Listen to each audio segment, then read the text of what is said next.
Bismillahirrahmanirrahim. Nah, ana mau bertanya. Dulu ana terjebak dalam dosa pacaran. Kemudian ana ingin berhenti dari dosa tersebut dan ana menikah dengan pacar ana, tapi secara agama dikarenakan istri ana masih kuliah semester akhir. Insya Allah ana nanti akan nikah secara negara setelah istri ana selesai kuliah. Pertanyaan ana, Ustadz, bagaimana cara tobat yang benar terhadap dosa ana dahulu? Ya, jemaah, banyak dosa yang menjadi penutup rezeki kita. Ada orang yang kasih rezeki sama Allah terus padahal dia berbuat dosa, itu namanya istidraj. Agar dia nggak bertobat dan mati dalam kondisi melakukan dosa. Alhamdulillah antum bertobat kepada Allah. Caranya bagaimana? Yang pertama, antum harus menyesali, meninggalkan perbuat dosa itu dan bertekad untuk tidak mengulangi. Lalu perbanyak amal soleh. Perbanyak amal soleh. Insya Allah dengan cara seperti itu semoga Allah mengampuni dosa-dosa antum. Bagaimana status pernikahan ana? Kalau secara agama, kalau pernikahan itu sah secara agama, dinikahkan oleh walinya, ada 2 saksi, ada mahar, ada ijab qabul, insya Allah sah secara agama, nggak ada masalah. Tinggal yang berkaitan dengan catatan negara ya, karena itu harus dilakukan di KUA umpamanya. Terus nikah ini mudah, jangan dibikin ruwet. Nikah itu nggak harus di gedung, nggak harus ngundang orang banyak. Walimah sunnah, nggak wajib. Antum punya rezeki, masya Allah. Kemarin pandemi itu, masya Allah jemaah. Ada orang yang menikah yang hadir cuma 30 orang. Itu pun kasih nasi kotak. Alhamdulillah. Itu bisa kita lanjutkan sekarang. Jadi nikah, antum kalau nasi kotak enggak usah terlalu Ustaz nasi kotak. Ana sate Madura aja Ustaz. Iya, pulang dari masjid Isya, ayo jamaah ke rumah ana. Walimah, ada sate, fadol sate. Cukup jamaah. Kita jangan mempersulit diri kita sendiri dengan hal-hal yang tidak penting yang kadang-kala hanya untuk berbangga-banggaan. Dulu itu kalau nikah nggak ada souvenir jemaah. Sekarang antum lihat harus ada souvenirnya. Kalau nggak ada souvenirnya nggak enak sama tetangga. Apalagi kalau pulang harus ngasih apa?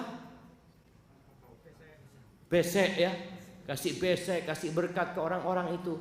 Kalau antum mampu silahkan.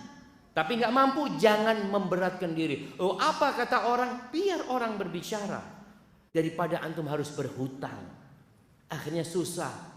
Malam pertama ini ada malam pertama istri ini ngelihat suami ini ngelihat istrinya, Mas apa mas katanya, mikiri utang itu gara-gara kawin di awakmu. Itu kan kesian jamaah. Jadi jangan sampai gitu, jangan sampai. Tadi antum menikah. Kalau mau ke KUA secara negara datang. Kita mau nikah resmi, cuma walimahnya ditunda nanti kalau punya rezeki, nggak apa-apa. Walimahnya ditunda kalau punya rezeki. Jadi nggak harus walimah itu berbarengan. Ada yang nikahnya tahun ini, walimahnya tahun depan. Dia lihat, loh kok sudah punya anak kata dia antum.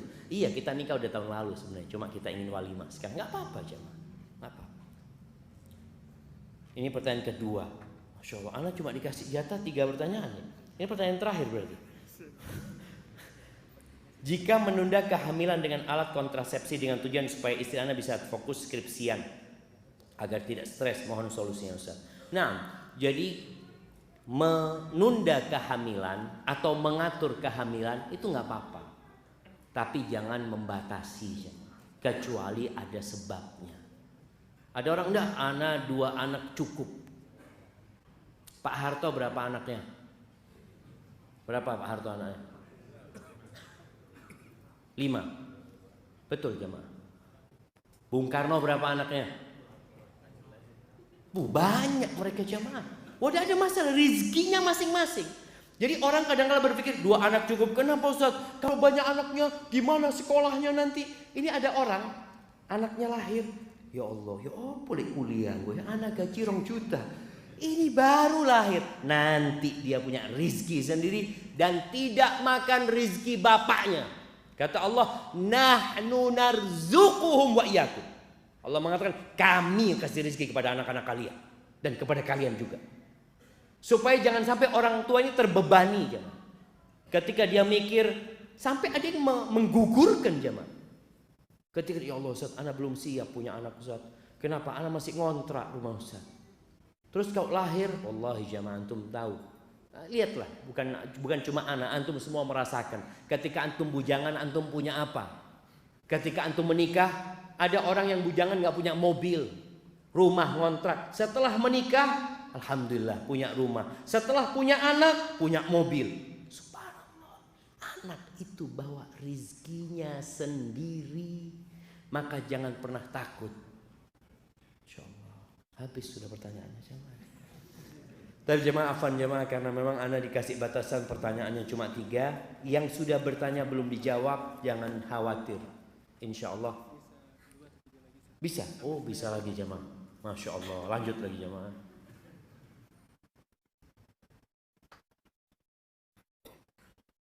Bukankah kita diperintahkan untuk punya banyak anak? Punya anak banyak? Iya jemaah. Bismillah. Niatkan punya anak 20. Walaupun lahir cuma 7, alhamdulillah. Tapi kan pahala niat sudah dapat jemaah. Di Jember itu ada satu orang kepingin punya anak 40 jemaah. Dia nikah beberapa wanita dia nikah ya. Kalau nggak punya anak dia ceraikan, karena memang dia nikah kepingin punya anak ya. Sampai anaknya kalau nggak salah 32. Tapi bapaknya mati, nggak sampai 40. Itu rezekinya cuma 32 jemaah. Antum paling nggak separuhnya.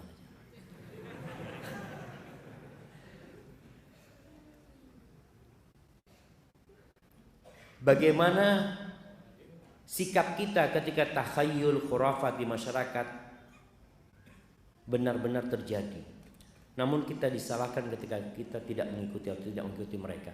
Jamaah ini berkaitan dengan rizki. Banyak ya tempat-tempat yang diyakini bisa memudahkan rizki. Ada yang di gunung ya, gunung apa? Gunung Kawi ya, Alas Purwo. Ada tempat-tempat, ada yang modelnya di mana? Di lautan. Mereka supaya rezekinya lancar, dia potong sapi, melarungkan kepala sapi. Coba sebelum melakukan itu, orang-orang kita ajak berpikir, apakah memang Allah meminta kita melakukan itu apa tidak?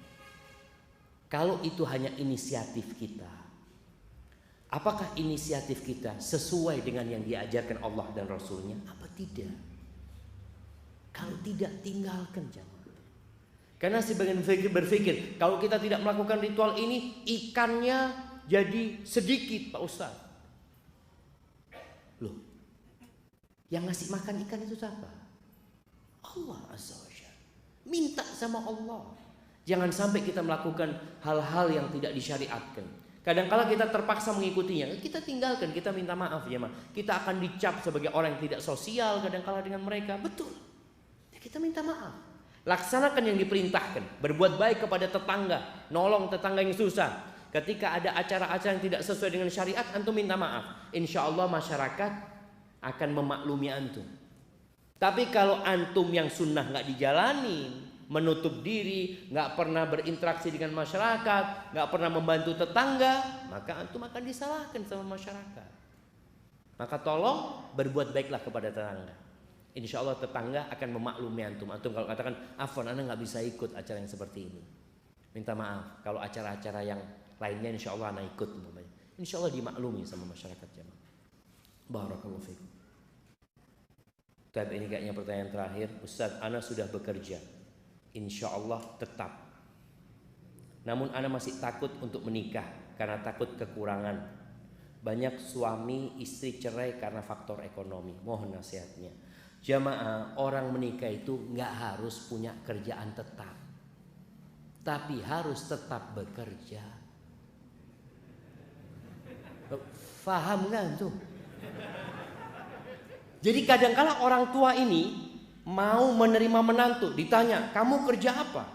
Kalau kerjanya dia mengatakan, anak kerjanya serabutan. Waduh, repot ini anakku kalau dapat ini.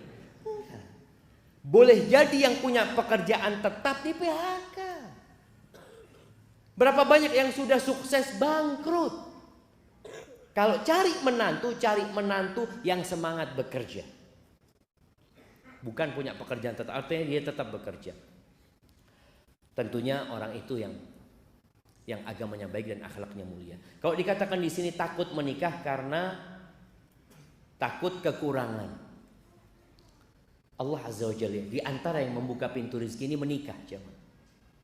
Allah mengatakan wa ankihul ayama minkum was-salihin min ibadikum wa imaikum iyakunu fuqara yughnihumullah min fadlih. Kalian nikahkan tuh. Ya, yang perempuan-perempuan yang jomblo-jomblo, baik itu perempuan, baik itu laki-laki, nikahkan. Kalau mereka fakir, Allah yang akan kasih dari karunia-Nya. Allah. Maka antum jangan takut. Kemudian Nabi SAW menyebutkan ada 3 orang yang mendapatkan jaminan dari Allah Subhanahu Wa Taala. Allah akan mencukupi dia. Salah satunya wanakih lil afaf. Orang yang menikah untuk menjaga kehormatan dirinya. Bukan menikah karena berzina. Banyak orang menikah karena takut aib. Bukan. Tapi dia menikah karena untuk menjaga kehormatan dirinya. Maka antum yang takut tadi, niatkan untuk menjaga kehormatan diri antum. Urusan rezeki antum yakin. Dari awal anda sampaikan bicara iman tadi. Dengan takdir Allah Azza wa Jalla. Istri antum tidak makan rezeki antum. Anak antum tidak makan rezeki antum. Terus yang dimakan rezeki mereka. Yang dimakan rezeki mereka sendiri. Kemudian kalau pertanyaannya, karena banyak suami istri cerai gara-gara faktor ekonomi. Karena banyak orang menikah gara-gara ekonomi. Perempuan dinikahi karena apa? Karena 4 hal.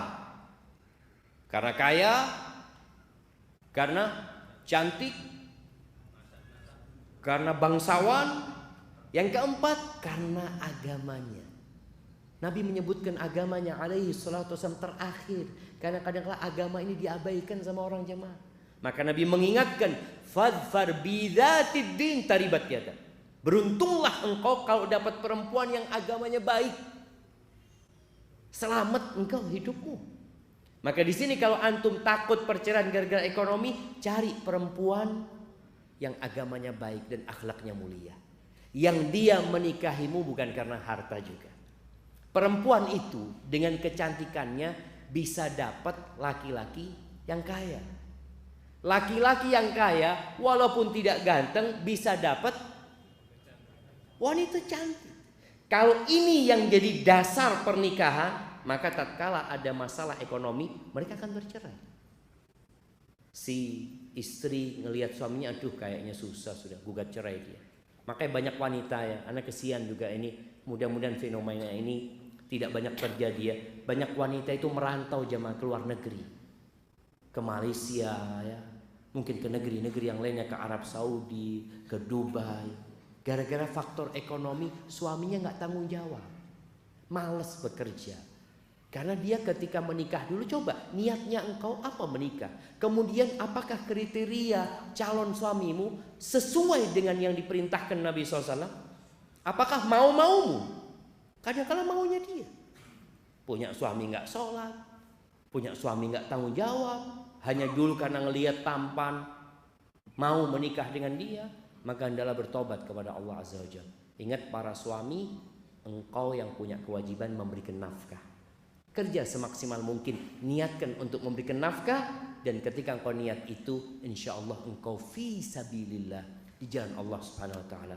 Hadza wallahu a'lam bishawab. Yang benar dari Allah, yang salah dari diri anak pribadi. Allah dan Rasulnya terbebaskan dari kesalahan itu. Subhanakallahumma wa bihamdika asyhadu an la ilaha illa anta astaghfiruka wa atubu ilaik. Wassalamualaikum warahmatullahi wabarakatuh.